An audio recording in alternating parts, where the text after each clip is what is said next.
Hi, this is Mr. Springel. We're at the home of Dr. Frank Sutman, who has graciously agreed to an interview pertaining to his most recent book, The Science Quest: Enhancing Student Learning Through Inquiry/Discovery. Dr. Sutman is a world-renowned chemist and environmental advocate.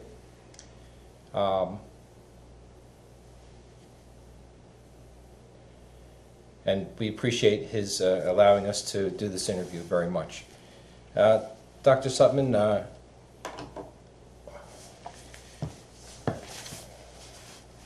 this is a subject that you've been studying for quite some time. I know that you have a very varied teaching background, starting out as a high school science teacher for 6 years, and then obtaining your doctorate and moving to Temple University, where you were a professor of chemistry for a number of years. And while at Temple University, I understand you were the director of a program that focused on the teaching of science. Could you expand on that a little bit for us? Yes, of course. I was a professor of chemistry and science education, and I chaired the Center for Science Laboratory Studies, which was a center that brought students to do research at the doctoral level and study other studies at the doctoral level from all over the country.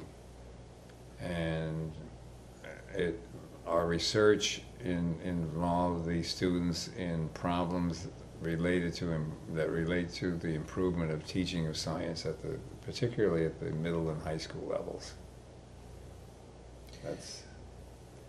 I guess that hopefully that gives you a little background.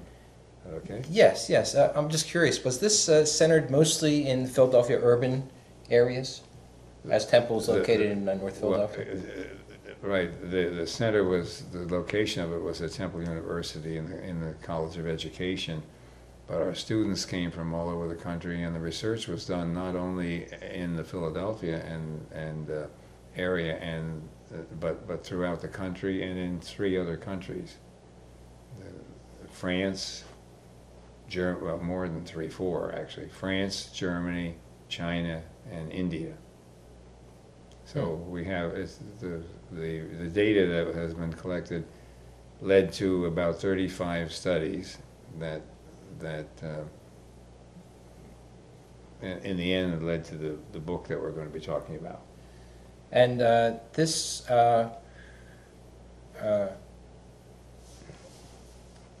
what would I call it? This organization was funded. Oh, the funding for the research came mainly from the National Science Foundation, although some funding came from the State Department of Higher Education, from the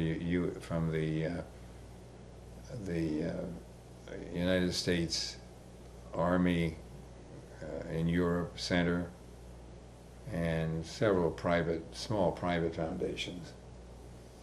And could you just give us an idea of the size of your budget, your annual budget for the center? Well, I can give you not so much the annual budget, but I can give you a total amount of money. We had about $20 million in funding over a period of about 20 years, 18 to 20 years. So this was a pretty, very substantial research effort, it sounds like. Substantial in science education, definitely, yes. During this time, you became interested in modalities of teaching and how to, especially science teaching, and how to improve them.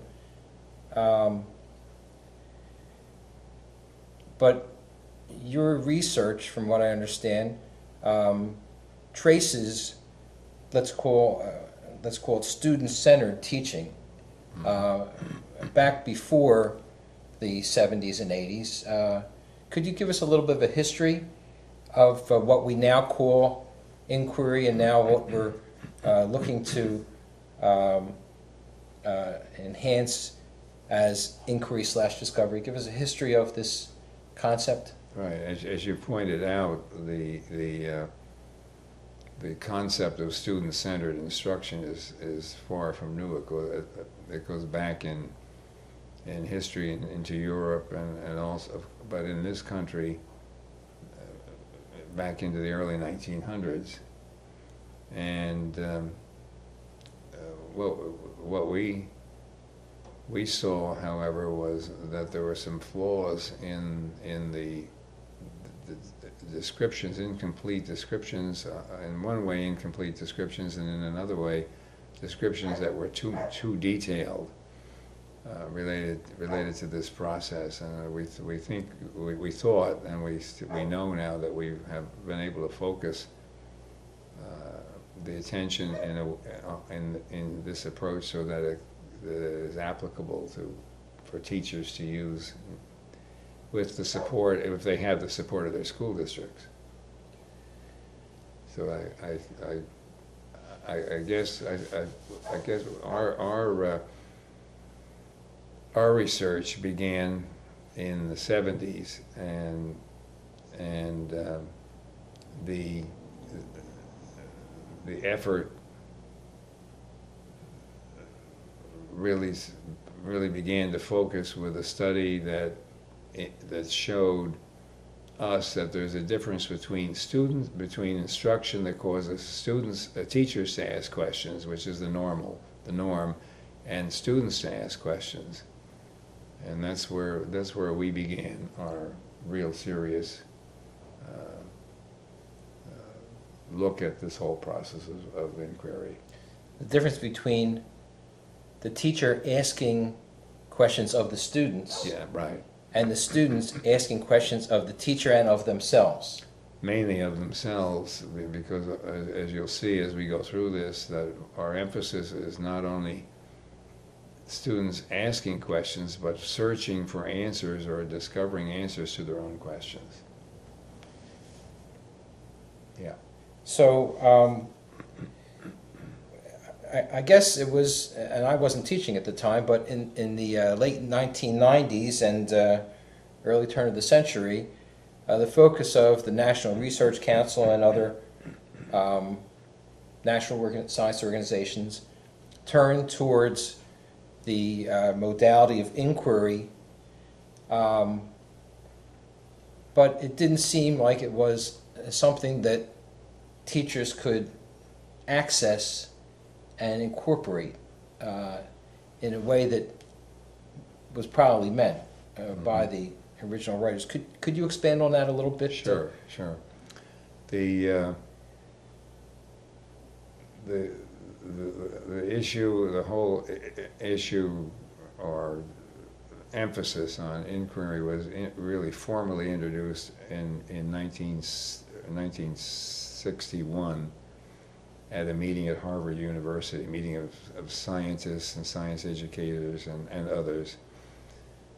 And in fact, the original description was in the literature when it was published as a book. The presentation, the spelling was the old British spelling, inquiry, E-N-Q, and of course within a very short time it was transferred to inquiry with an I-N-Q-U-R-Y. The problem was that the original description, one of the problems was that the original description of the so-called inquiry process was too complicated, and it also was a description of how the practice of inquiry by scientists, not by teachers, and that led to, well, as you pointed out, and indirectly, about 30 years of analysis of the inquiry process related to instruction, which was very complex, and not really very functional or very useful.